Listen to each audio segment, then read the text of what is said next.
Hello guys, आपका स्वागत है हमारे जेके स्टडी स्टफ में। आज की वीडियो में हम बात करने जा रहे हैं ड्यू सोल के 4th सेमेस्टर के जो बीए पॉलिटिकल साइंस ऑनर्स के स्टूडेंट्स हैं उनके ऊपर ये वीडियो बनाई जा रही है।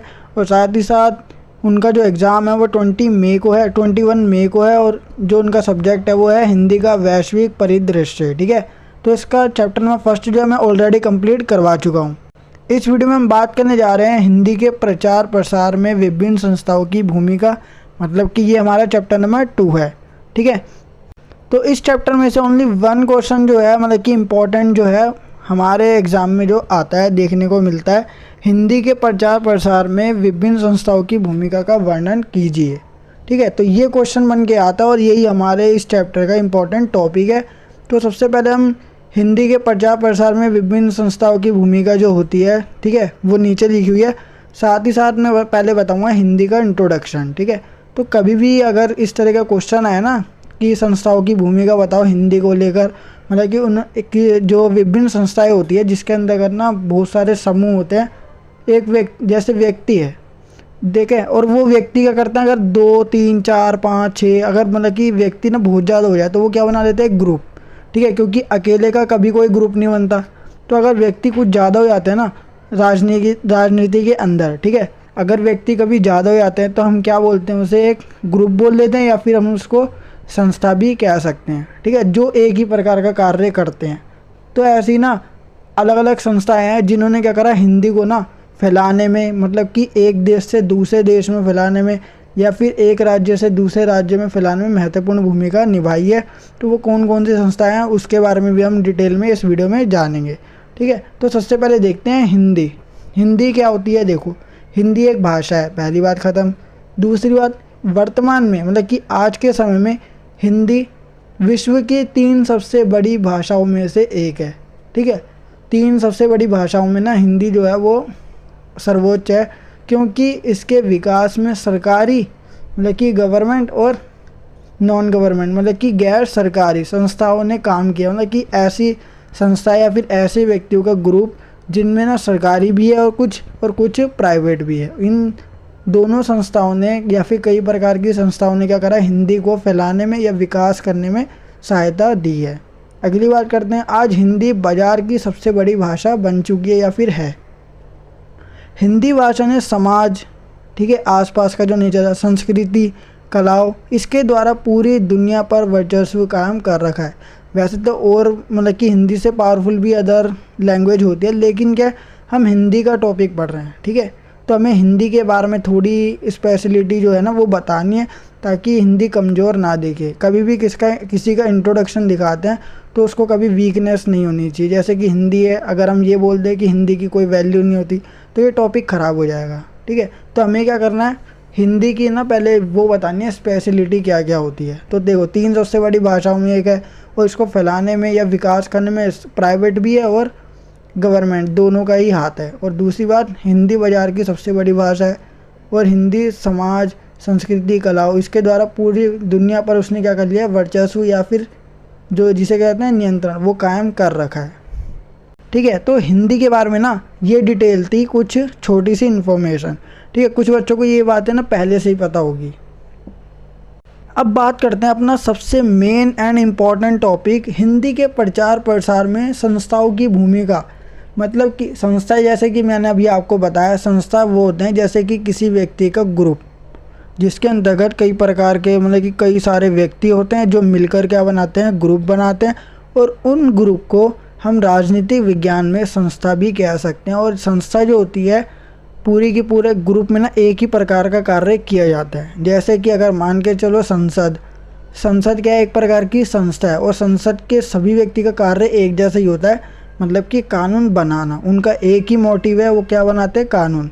ऐसी कार्यपालिका होती है, कार्यपालिका भी क्या होती है, कि संस्था होती है, उसका भी एक मोटिव होता है। उसमें बहुत सारे वो होते हैं व्यक्ति, तो वो एक तरीके से ग्रुप हो गया, संस्था हो गई। तो उसमें भी मोटिव क्या होता है, एक लक्ष्य होता है कि उस जो भी संसद ने कानून बनाया उसको लागू करना। तो हिंदी को प्रचार प्रसार करने में, ठीक है, हिंदी को फैलाने में विभिन्न संस्थाओं की भूमिका रही है, जो संस्थाएं है ना वो हमारी है 10 से 11। ठीक है, 10 संस्थाएं हैं टोटल। तो उन्होंने क्या करा, हिंदी को फैलाने में ना बहुत ज़्यादा महत्वपूर्ण भूमिका निभाई है। तो देखो विभिन्न संस्थाएं कौन कौन सी है, उसका नाम भी मैंने आपको नीचे लिख के दे रखा है, ठीक है। तो सबसे पहली संस्था अपनी है, देखो पहले मैं संस्था का नाम पढ़ देता हूँ, फिर इसको मैं एक्सप्लेन कर दूंगा एक एक बार, ठीक है। और आपको क्या करना है, ध्यान से सुनना है जो भी मैं वर्ड बोलूँगा, कि जो मुंह से वर्ड बोले जाते हैं ना वो बहुत ही मतलब कि रिटर्न की तुलना में ना कंपैरिजन में वो क्या होता है, बहुत ईजी होता है। इसलिए जो भी मैं बोलूँगा उसको थोड़ा ध्यान से सुनना और उसी को पेपर में या फिर जो आपका एग्ज़ाम है उसमें करके आना, ठीक है। पहला है अपना आर्य समाज। ये एक प्रकार की संस्था हो गई जिसने क्या करा, हिंदी को फैलाने में महत्वपूर्ण भूमिका निभाई है। दूसरी बात, नागरी प्रचारिका, ठीक है, इसने भी हिंदी को फैलाने में महत्वपूर्ण भूमिका निभाई है। तीसरा है अपना दक्षिण भारत हिंदी प्रचार सभा। थोड़े नाम टफ है, अब देखो हम संस्था का नाम तो बदल नहीं सकते, जैसे संसद है तो उसको संसद ही बोलेंगे, ठीक है, कोई सरल नाम तो हम निकाल सकते नहीं है, ठीक है। अगली बात, साहित्य अकादमी, ठीक है। पांचवा अपना हिंदी अकादमी दिल्ली, ठीक है, इसमें मेंशन कर रखा है दिल्ली की तरफ से। और दूसरा उत्तर प्रदेश हिंदी संस्थान। सातवां अपना है केंद्रीय हिंदी संस्थान, जो कि कहाँ का है, आगरा से, ठीक है। फिर आठवां है केंद्रीय हिंदी निदेशालय, ठीक है, ये भी आठवां अपना हो गया। नौवां है, फिर नौवीं संस्था अपनी आती है मातृभाषा उन्नयन संस्थान, ठीक है। और लास्ट अपनी संस्था कौन सी है, भारतीय भाषा परिषद। तो ये अपनी 10 संस्थाएं हैं जिन्होंने क्या करा, हिंदी भाषा को या हिंदी को प्रचार प्रसार या फैलाने में महत्वपूर्ण भूमिका निभाई है, और ये सारी की सारी संस्थाएं हैं। तो भाई सबसे पहला जो अपना आर्य समाज, हिंदी को फैलाने में संस्थाएं जो है ना, सबसे पहली अपनी कौन सी आती है, आर्य समाज। अब देखो आर्य समाज जो है ना, इसने हिंदी के प्रचार प्रसार में संस्था जो है मतलब कि संस्था के रूप में हिंदी को फैलाने में इसने बहुत ज़्यादा महत्वपूर्ण भूमिका निभाई है, ठीक है। इसका सबसे इम्पोर्टेंट रोल है हिंदी को फैलाने में। और आर्य समाज के जो भी मतलब कि इस संस्था के अंतर्गत जो भी व्यक्ति शामिल होते हैं, ये क्या करते हैं, अपने उद्देश्य को मतलब कि जो इनका एम होता है, मोटिव होता है, उसको पूरा करने के लिए ये किसी भी परिस्थिति का सामना कर सकते हैं। तो आर्य समाज जो है ना, वो हिंदी के प्रचार प्रसार के साथ साथ अपने उद्देश्य को पूरा करने के लिए, जो इनका एम होता है उसको पूरा करने के लिए किसी भी परिस्थिति का सामना कर सकते हैं। और इन्होंने कई बार प्राचीन काल में कई बार क्या किया है, कई प्रकार की परिस्थितियों का सामना भी किया है। और आर्य समाज जो है वो हिंदी को मतलब कि आर्य समाज जो है ना, वो संस्कृति, वेशभूषा, इन सब के साथ साथ ना हिंदी को भी क्या मानते हैं, एक परंपरा का हिस्सा मानते हैं।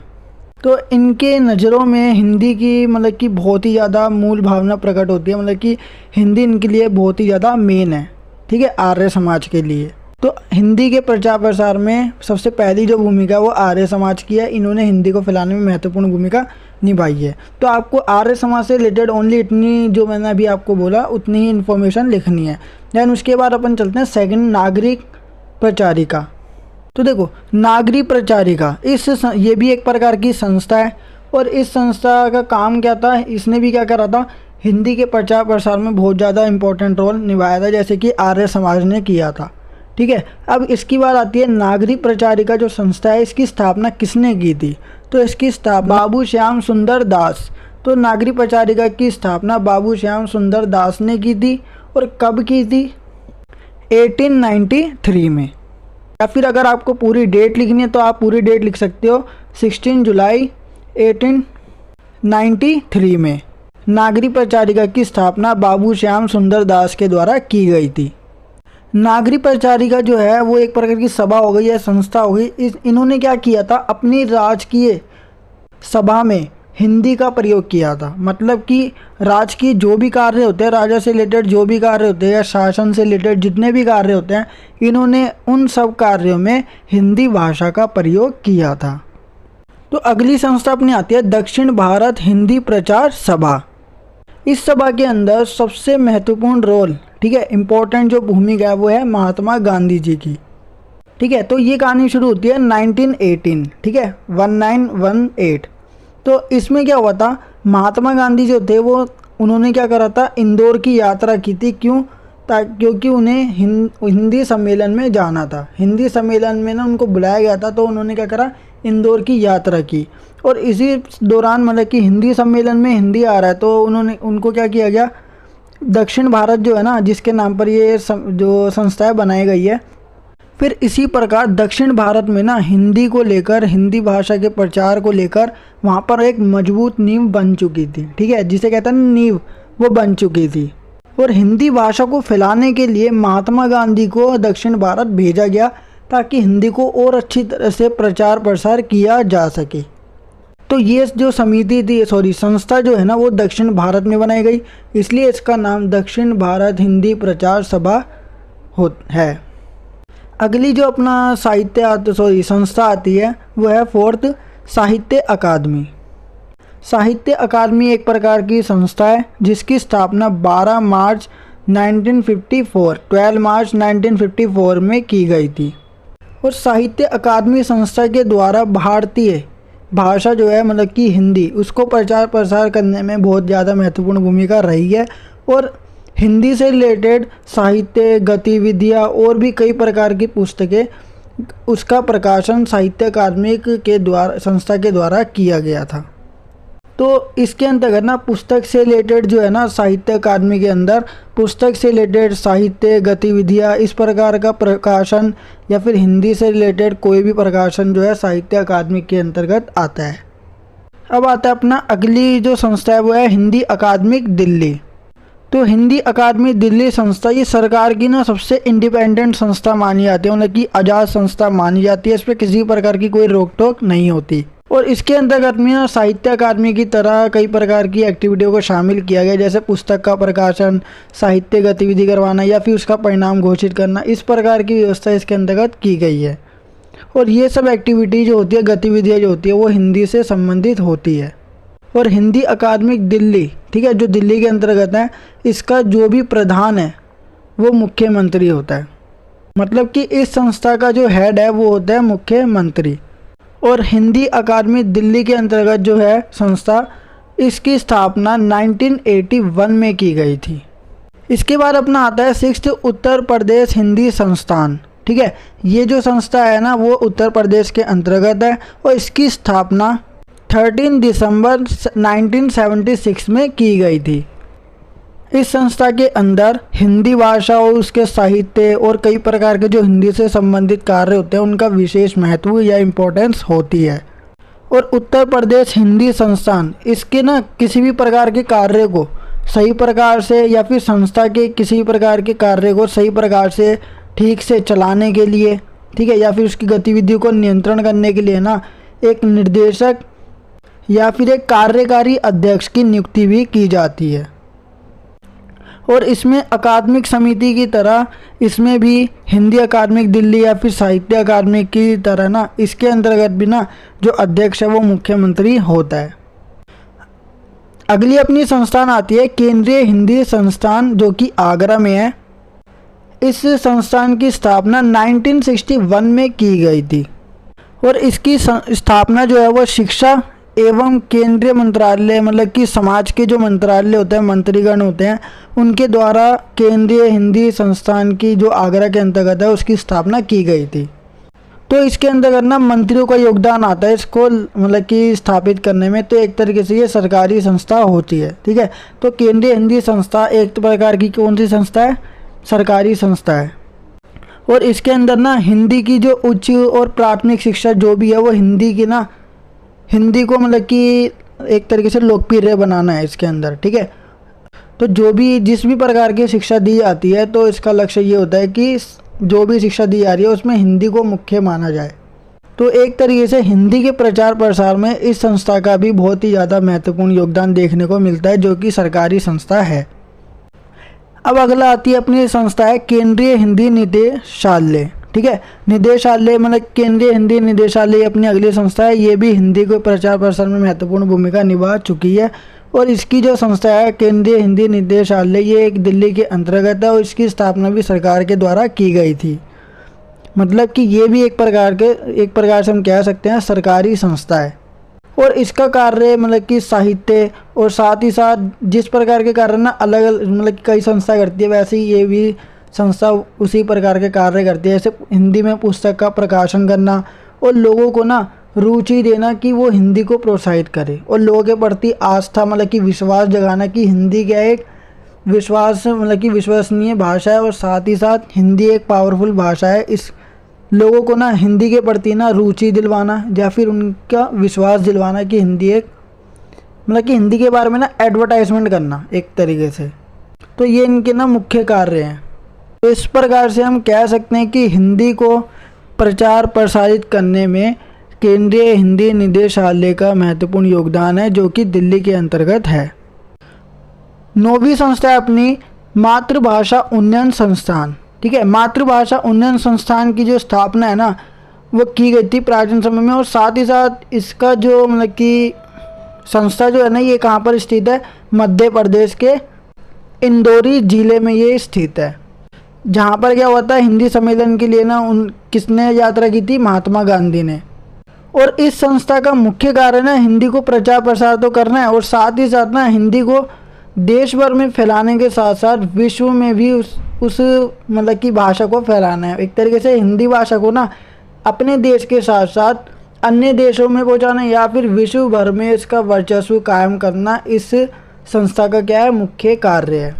एक तरीके से हम कह सकते हैं मातृभाषा उन्नयन संस्थान जो है उसकी स्थापना केवल हिंदी जो है ना उसको मजबूत करने के लिए की गई है। हिंदी भाषा को मजबूत करने के लिए की गई है, ताकि अन्य देशों की तुलना में जो अन्य देशों की भाषा है ना उसकी तुलना में हिंदी भाषा जो हो सबसे मजबूत मानी जाए। अब अपनी जो आखिरी संस्था है वो है भारतीय भाषा परिषद। भारतीय भाषा परिषद की स्थापना, तो देखो भारतीय भाषा परिषद की स्थापना 2 व्यक्ति ने की थी। ठीक है, और इसका कारण क्या था, मतलब कि भारतीय भाषा परिषद की स्थापना उन्होंने क्यों की, तो इसका मुख्य कारण भी है। सबसे पहले मैं बताता हूँ आपको, भारतीय भाषा परिषद की स्थापना 2 लोगों ने की थी, एक सीताराम सकसेरिया और दूसरा उन्हीं के दोस्त मतलब कि जो उनके मित्र है ना सबसे खास, ठीक है, जिनका नाम था भागीरथ कानोडिया। ठीक है, एक सीताराम सकसेरिया और दूसरा कौन है, जो उनके मित्र थे, सीताराम के जो मित्र थे जिनका नाम था भागीरथ कानोडिया। इन दोनों ने मिलकर भारतीय भाषा परिषद की स्थापना की थी, क्योंकि देश भर में और साथ ही साथ विश्व भर में ना अंग्रेजी जो है ना, अंग्रेजी भाषा का क्या हो रहा था, वर्चस्व कायम हो रहा था। मतलब कि अंग्रेजी भाषा जो थी वो वर्चस्व कायम करती आ रही थी, और उसकी भाषा जो मतलब कि अंग्रेजी भाषा जो थी वो एक तरीके से सबसे ऊपरी लेवल पर आ चुकी थी, और उस भाषा की वर्चस्व को कम करने के लिए भारतीय भाषा परिषद की स्थापना की गई थी। एक तरीके से अंग्रेजी भाषा को ना कम पावरफुल रखने के लिए भारतीय भाषा परिषद की स्थापना की गई थी, ताकि हिंदी को आगे किया जा सके और अंग्रेजी को पीछे। और भारतीय भाषा परिषद की जो संस्था है ना ये कहाँ पर है, कोलकाता में। ठीक है, कोलकाता में इसकी ब्रांच है, और साथ ही साथ इसकी स्थापना 1975 में की गई 1975 में की गई थी, जिस समय भारत के अंतर्गत इंदिरा गांधी के द्वारा आपातकाल भी लागू किया गया था। सो गाइस, ये था अपना चैप्टर नंबर 2, हिंदी के प्रचार प्रसार में विभिन्न संस्थाओं की क्या क्या भूमिका रही है, और इसी से रिलेटेड यही क्वेश्चन आपके एग्जाम में आता है इस चैप्टर के अंतर्गत से। ठीक है, हिंदी का वैश्विक परिदृश्य। ठीक है, ये अपना इम्पोर्टेंट टॉपिक था इस चैप्टर से रिलेटेड। इसके अलावा कोई भी क्वेश्चन इस चैप्टर से नहीं दिया जाता। ठीक है, तो आपको सबसे पहले याद रखना है हिंदी की परिभाषा या हिंदी से रिलेटेड थोड़ी बहुत ऐसे टॉपिक्स उठाने जिससे हमें पता लगे, जिससे जो पेपर चेकर करने वाला है उसको पता लगे कि हिंदी के बारे में उसने थोड़ी बहुत क्या की है, तारीफ़ की है। और उसके बाद हमें क्या करना है, हिंदी को फैलाने में किन किन संस्थाओं की भूमिका रही है, तो इसको आपको ना थोड़ा मतलब कि देर लगेगी इसको याद करने में। जो 10 है ना, 10 में से अगर आप 6-7 भी लिख देते हो तो भी बहुत बड़ी बात है।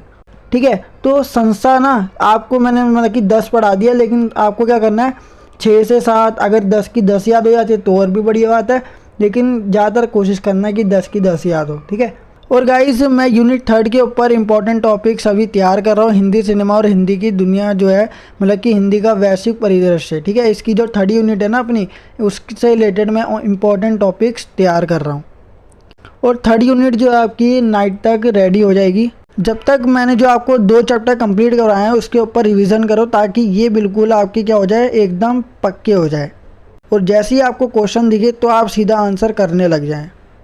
और गाइस, अगर आपको ये वीडियो पसंद है तो वीडियो को लाइक शेयर कमेंट करना बिल्कुल ना भूलिए, और साथ ही साथ अगर आप हमारे चैनल में नए हैं तो चैनल को सब्सक्राइब जरूर करें, और साथ ही साथ बेल नोटिफिकेशन पे क्लिक करना बिल्कुल ना भूलिए। इससे आप हमारी आने वाली वीडियो की नोटिफिकेशन को तुरंत पा सकते हैं। सो गाइस, मिलते हैं अपनी नेक्स्ट वीडियो के साथ। So thanks for watching this video.